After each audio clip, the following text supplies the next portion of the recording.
I couldn't process it, but I feel like I'm processing it just now, in real time. So very overwhelming, but very super excited, honestly. Yeah, So I mean, thank you. dude, just look. Definitely. Definitely a lot more. And, with an amazing team, I think that's the only way it was possible. And I have to give a lot of credit to the team. It's thank you so much, man. I appreciate that. It really does. It means a lot. Yeah, of course, man. Well, so this song is pretty much about, it's based on a universe that's called The Other Side. And pretty much it's an adventure into this unknown territory, and it's his famous last words before he gets sucked into this completely new dreamlike world. And it's pretty much he's writing a letter to his future self, and in the letter it says, if he ventures in too deep to this place, he knows he's going to go crazy. You've gone too far. He's gone too far. You went insane. Hence the album, So it starts off with a letter, and as he finishes writing it, he gets pulled into this universe called The Other Side. And that's pretty much where it starts. Yeah. I love it. Well, we're going to start it right really now. Interesting. Famous last words. Wow. I guess I'm fascinated by the process, right? Because when you sit down and you even, begin. Yeah. I think for me, I've always been a very visual person. So for me, I love imagining things. So before sonically, I think visually, I start the process. So I imagine a character. What that character might be wearing, what that character might be going through in terms of mood, and what the setting might look like, whether it be day, night, midday, and just what world is kind of built around that person and the motive. And then I don't know, somehow I just can hear that. Has your mind always worked like in school? Oh, 100%. Ever since I was a kid, I think. Ever since I was first introduced to music, when I listen to it, I just start imagining, and oftentimes I'll just kind of repeat a certain part of the song over and over again until I got the imagination process correct. So it'll drive my parents nuts because I'll just be the speakers playing the same thing over and over again. But for me, it was so important to get that right in my head, and I've been doing that ever since, I think. Well, it's working out well, man. Thank you so much. Of course. Oh my God. I know that last year you released. Thank you so much for understanding it's a prequel. It's actually, so the story of my old album, Mood Swings to Order, it's based on the character that represents my manic lows. And so, because I have bipolar, I have my manic highs and then my manic lows. So originally it started off with just the character Mito, and I was like, I had to build a whole universe around him. But to me, it didn't make sense to just have him, because obviously when I'm in my manic highs, I was like, I needed a character to represent that as well. And I think both of them complete each other. So this time I was like, I made it a mission almost to bring Mr. Insanity, which is the character's name for this EP, to life. And for me to do that, I need to go back to the origins. And I said this before, but the other side is the universe that they are both born from. And well, theoretically, this is it means more of a universe that's in the subconscious mind, and that's kind of exactly what I'm portraying. And what people see is literally what I experience. So I dream a lot, and in my dreams, I lucid dream quite a lot. And do you really? Yes. Even that. Ever since I was a kid, I've been doing that quite a lot. I know they say it's not healthy, but I've been lucid dreaming a lot, and in my dreams, I see like these doors, I guess you could say, which is why in the music video there's a lot of doors present. Yeah. But I feel like the more I go through these doors, the more I unlock in my consciousness, and that's kind of the tale of it. But I feel like the more deeper you go in, the more you're bound to go insane. And I think that's pretty much what this means. And later on, you see Mr. Insanity and Mito, the character, they meet, which is kind of weird because I've never had my manic lows and my manic highs meet in person, obviously. But essentially, I thought that would be such an interesting story to depict, because I've always wondered what that would have looked like or felt like. And me being just Christian Ian, I'm just kind of stuck right in the middle of it. So I thought, it does come from me, but I'm always battling with either going down or going manically high. And yeah, that was just a whole process, and that's kind of where it really links, Yeah. What was that decision to... I think you hit it on the point. I think it was relatability. I think for me, the biggest question actually I asked was, should I even become an artist? Because I know once I do make this my thing, the only thing I feel like I would even come close to just talking about is the things that I go through, which is mental health. And for me, I knew that was kind of a dangerous route at the same time, because at the same time I am giving these disorders a name, and you're giving a lot of power to it. So for me, I had to really sit back, and I kind of knew what path I was going down. But what outweighed that source was, for example, if someone was to listen to this or see it from the other side of the world, or anywhere actually, and just be able to feel some type of comfort or aid, I think that was enough for me. And that was kind of the reason why I was like, you know what, let's be very vulnerable, but let's be very transparent about this.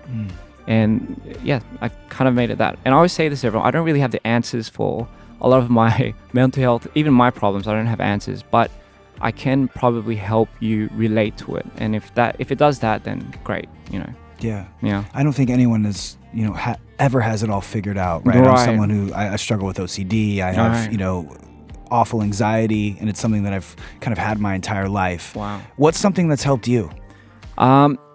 Expressing. I've always realized just, ever since I was a kid, actually, I've thought, man, the only way to ever get these things out of me is if I do music or watch something.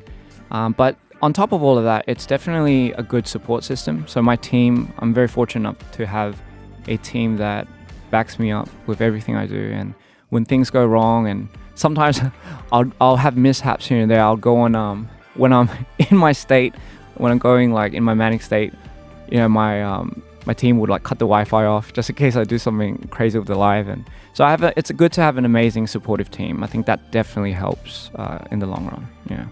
Yeah, man. I mean, surrounding yourself with, for me, it was a hard thing to come by, because I'm not a person that, I'm very independent. So I have a hard time asking for help because I don't want to burden anyone else with that. And I think because of that thought, I forever kind of just almost just held it to my own self, and I was like, I'll just figure out myself.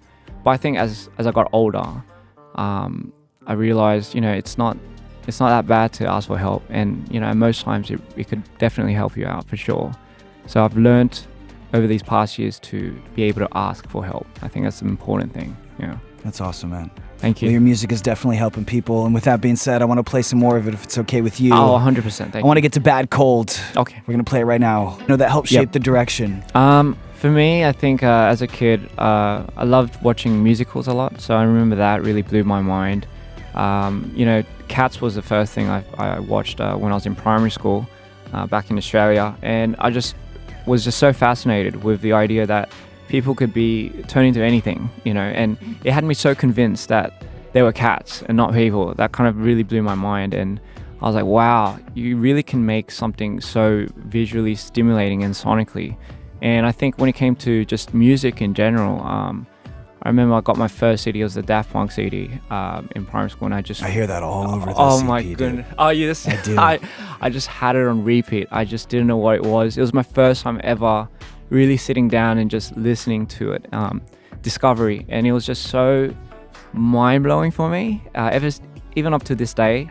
And back then we had just CD like Walkmans. You'd put a CD player CDs in.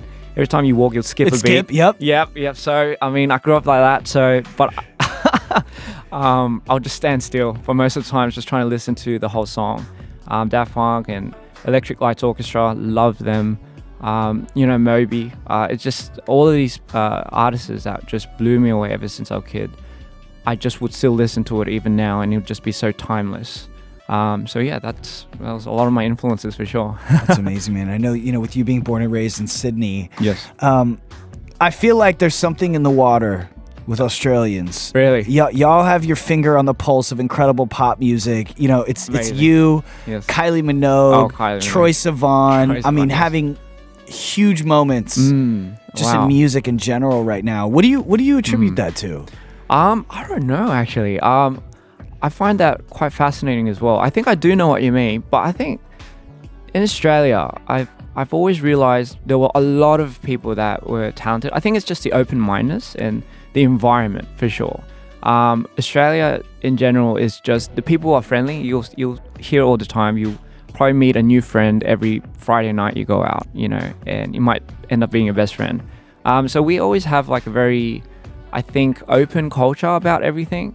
But at the same time, I realized in Australia, because it's so laid back, if you have so much ambition, it's hard to just stay there. Yeah. You have to kind of move out to LA or something. And you're in LA like now. I guess so. What's it been like creating here? I've definitely an experience for sure. I love LA because, well, number one, the weather is very similar to Australia. Before this, I was in Korea, and the weather in Korea is just all over the place, to be honest. So I think for me, I didn't realize how greatly weather affects me in terms of Dude, I have the worst seasonal depression. Like, Oh, if you it's do? Yeah, if it's raining, like it just It hits you as well? yeah, super bad. Okay, great. I'm not the only one. Yeah. Amazing. Yeah, that really does it for me, you know. And I feel like LA, there's so many places that, well, to me anyway, there's so many special gems. Just going certain places. And I haven't been here for that long. I've only been here for about a year and a half. But even with that time length, I've just been so in and out of the country that I haven't really grounded myself yet. So I think this time around, it was the first time in a long time that I felt grounded. And yeah, it's nice. It's really nice. Yeah. What's a place here that's inspired you or maybe taking you by surprise? Well, I definitely love Malibu. I love Malibu. Man, there's something about that place. And have you made music up there? Oh man, I actually, yes. I know I edited my music videos in just Malibu. Got like a nice Airbnb, and yeah. But funny enough, I just edited, so we didn't really go out. So I was like, why are we? Malibu's great. It's a great place to create because it's kind of a sleepy town. You wouldn't really think of it, but everything there closes really early. Oh, right. And so like really the only thing to do, Yeah. you know, if it's past like 7 or 8 Yeah. p.m. is like go to the beach. Right. You know, or kind of stay in and get to work. Oh, wow. The beach was amazing, like you said. I think you get a better view of the sunset over there. Yeah. It's so nice. I love the sunset here. The color of the skies are phenomenal. I was like, I've never seen the colors go like that. You know, sometimes you have shades of purple, violet, and other times it's just blue, you know, but different shades. I think that's so different and uniquely so. Yeah, I just really love the skies here. You're making me feel jaded, bro. Oh, really? I'm ungrateful. I think I'm like so Southern California. I could see that though. I could definitely see that. What's the most LA thing that you've done or that's happened to you since you've been here? What's the most LA? Maybe like house parties. Okay. Is that the LA thing? I don't, I think so. Because we don't usually have house parties. Especially in Korea, I've never had them. So I think that's the most LA. I'm sorry if that's not LA enough, but that's probably the most LA thing I've ever had. Cool, man. Yeah, and I'm pretty much an introvert, so I don't really like go out too much. But I found that very fascinating. Yeah. Yeah. Well, before the release of Dear Insanity, you released a couple of singles, including So I Danced. Yes, that is correct. What's your favorite moment from creating this song? Do you have a memory that kind of sticks out above the rest? For So I Danced, so for me, what happens is when I switch characters, so does the song. So funny enough, when I started making the song, I started as Mr. Insanity, but then I switched in the middle to Mido, and that's when the song got completely affected. That will be an interesting process where I'll start as one person making the song and I'll finish it as a different person, and that's kind of what happened to this song. So I love it. We're gonna play it right now. Yep. So I Danced. Let's head. Yep. That things start out visually for you. Yes, that is when correct. it comes to a song like this, Yep.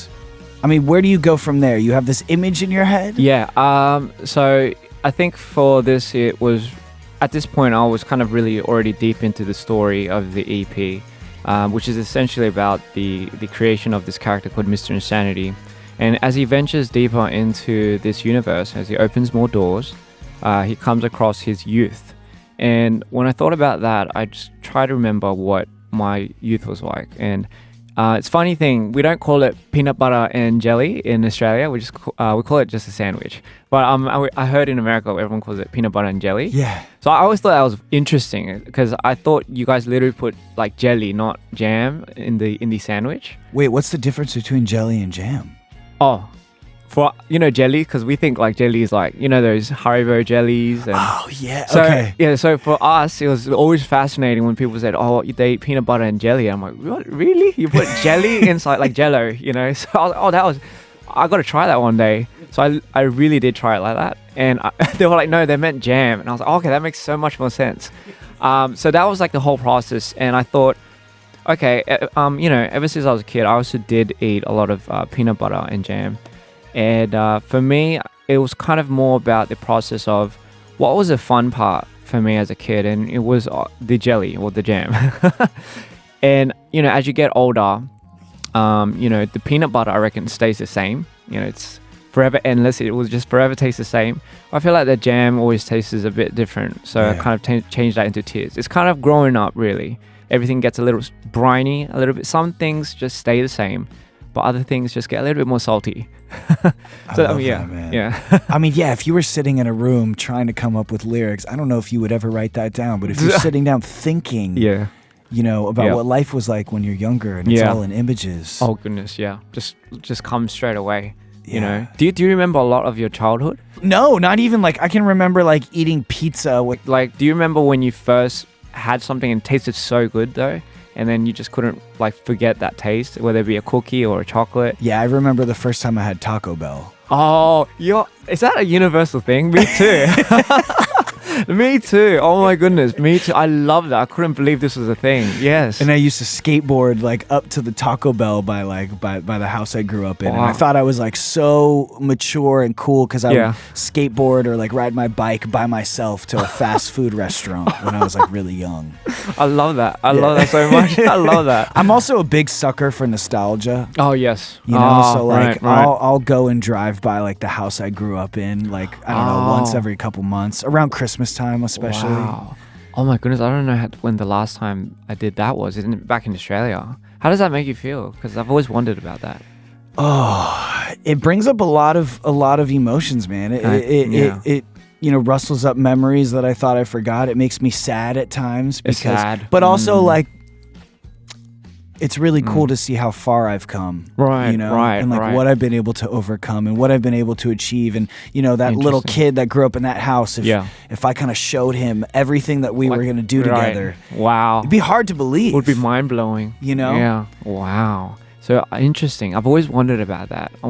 I've always wondered how that would have felt, just going back to the place I grew up. You've never, you haven't? No, I haven't been back for so long. I always tell myself, next time I go to Australia, I'm definitely going to go back to the place I grew up in. And I never do. So I've always wanted to. I don't know what's holding me back, but interesting. Wow. I guess that's the moment where you could really just stop and just suck in the moment and then just realize what's been happening your whole life. Yeah, it's also interesting too because it's like if I stayed here, my life would be completely different. It's almost like you come to a fork in the road. You know? And it's like, all right, if you go down this is how it plays out. But what would have happened? Do you ever wonder that? Like, what if? All the time. I think in like parallel universes. Yeah. Wow. Oh my goodness, that would be quite. I've always wondered that too. Wow. Goodness, I wonder what I would have been. Yeah, I always think about that. What would you be doing if you weren't making music? That's an interesting question. I think for me, I definitely would have wanted to venture into something sporty, athletics. Did you play a lot of sports growing up? I did play a lot of sports growing up. I swam a lot. I did everything. Athletics. Because in Australia we have Athletics Carnival, which we hold. What is it, like monthly or no, not monthly? Like every once a year. Yeah, once a year we always hold it. But I didn't know I was good at these things until we had these moments. So then I got really into sports. I wasn't too good at rugby because everyone was just so much bigger than me. So for me, I did play a lot of rugby, but my thing was, the reason why I got so good was I tried not to get caught, because the minute I get caught, I just get obliterated by all these other big fellas. And so for me, my mission was, that's why I think I got really good at it, because I had to dodge so many things. The stakes were high. The stakes were really high. Yeah. My life was on the line. And I think that's why I got so invested into sports. It was like another segue of just being active, and it was stress free. So something probably in the sports side, but I'm not too sure what. What was that switch like for you when you went from being an athlete to making music? Oh goodness, I think the switch happened when I went to performing arts school after primary school. And I just remember watching, because back then I grew up in a place called Wollongong, and that's where the scene was. And technically back then, like metal was a thing, like hardcore metal, punk, emo music. Yeah, dude. Right, I was so into that scene, and I remember my mates took me to the youth center just to see the local bands perform. And at that time, there was a band called Carpathian. I Killed the Prom Queen. Dude, oh my god. Right, they weren't they were just starting off, and I remember just going to one of their gigs, and that's the first time when I saw the pit and everyone just pitting, and I was like, oh my God, I got to get into this. And I think that's when it shifted for me, just live music, the influences of my friends, and just what it can do to people. And ever since then, I've been a scene kid. Like, I've never grown out of it.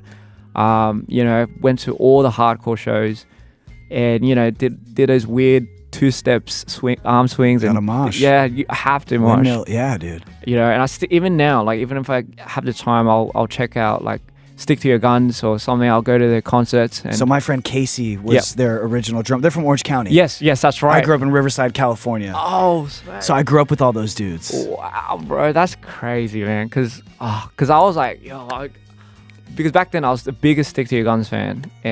Come Back Kid, I was just like, my favorite hardcore band right now. Yeah. They're from Australia. Are they? A gang called Speed. Speed. Oh my god, I'm not sure. Speed. They're called Speed. Yeah. I'm gonna check them out.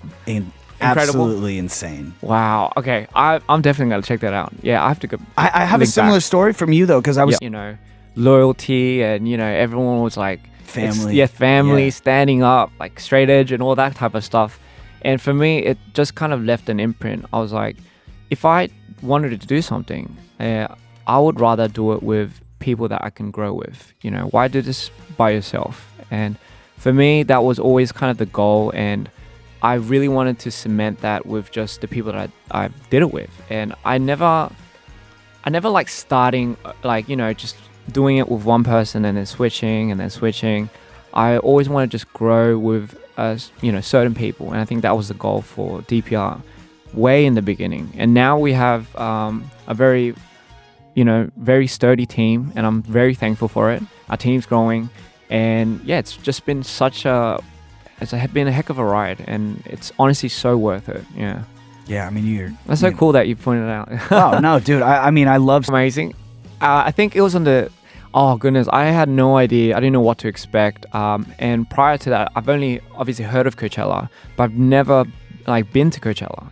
And it was crazy to now this is my first time, and we're performing there for the first time ever, and this was going to be our first experience. Honestly scared, but very excited. And then when when we saw our fans just all there, and I was just like, this is insane. It was such a magical moment. And what was funny was we were near the end. I think we were the last act. And you closed out Coachella. Yeah. Oh, well, that. By the way, just to put it in that was what was really crazy about that. And I remember, I think right after Blink 182 were playing, and I was like, man, I gotta go watch that. I see them get on stage at the very far end. I can see in the corner of my eye, and I was just like, it was such a surreal thing for me, just performing in front of people. I have one of my favorite bands playing over there, and I was like, wow, this is crazy. Just taking in the moment, That's so amazing, truly man. Blessed. Yeah, truly well deserved. Thank you so much. I want to play. So Violet Crazy is actually the very first song that started off this whole EP, which is why I think for me it's one of the most important songs, and it's actually one of my favorite. It's my favorite track, and for me this song really kicked off the whole Insanity series, and that's why I wanted it to be the end, because in terms of the story, that's kind of, I'm playing it in reverse. So he's going into the character of Insanity, and I always assign colors to these characters. So Insanity being gold, green, and finally violet, and which is why at the end when all he sees is violet, he goes Violet Crazy. And yeah, it's a very special song to me. But yeah, we're gonna play it right now.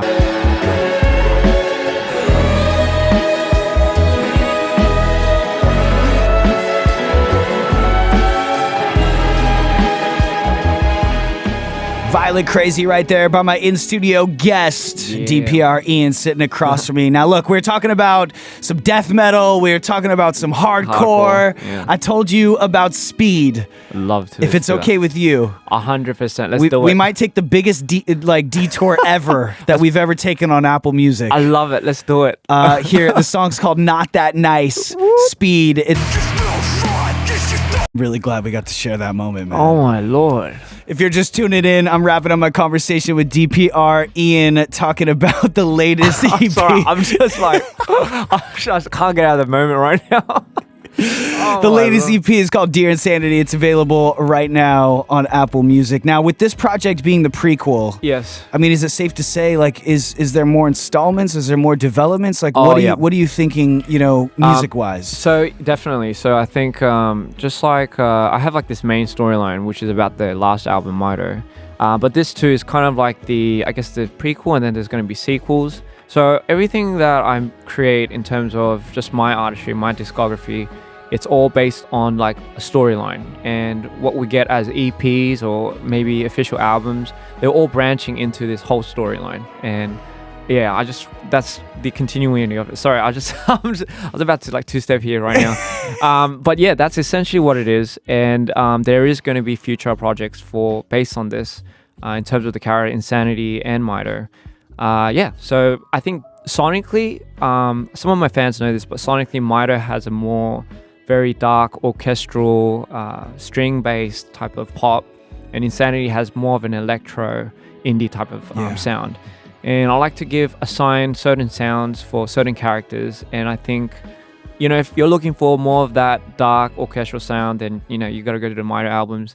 But if you're looking for a more indie EDM type of thing, then you can go to Insanity. So that's kind of how I'm laying it out, I guess. Well, I know that you also released the Mito short film as well. Yes. Oh, wow, yeah. I mean, do you ever see yourself kind of expanding into like a full film or a TV show franchise? Or you know what? I absolutely would love that, because I think what we're doing now is we're trying to do that in terms of the music videos. And, me and my team were just, we're having this conversation, but it would be so cool if the Mito 3 official album, the movie, we make a movie and we screen it, and we get just like exclusive fans who just come watch it for the screening, just rent out a cinema or something like that. And we just thought that would be such a cool idea to do for our next big album or something.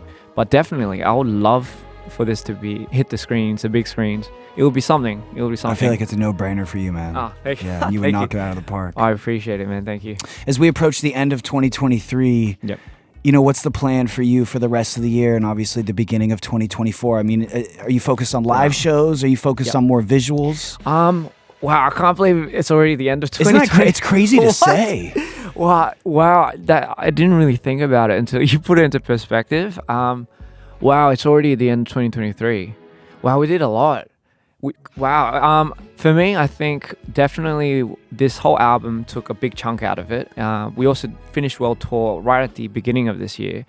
And I think for the end of this year, I think I should kick back a little bit and rest just a little bit. But before that, we have a few more shows planned. And I think right after that, 2024, who knows? We might even have to go on tour again. Yeah. Yeah. Not a bad year, man. Not a bad plan. Year. Yeah. Well, brother, congratulations, man. I really appreciate you coming on the show and, being an open book. Honestly, it was my highlight. It was my highlight. But wow, thank you so much. Thank you. It's an honor to have me here. It was very therapeutic, honestly, because, the conversation was really nice. You're an amazing host. The people here are so nice. So thank you so much for having me. It's really an honor. Well, the door is always open, and I hope when more music is ready, you send it my way. Oh, so we could play it. We could support you on the show, and thank you. Sit down and do this again. We'll have to dig through the crates, and we'll have to find another band to show you. Oh my goodness, we should make that a thing. We'll swap some records, dude. I love that, man.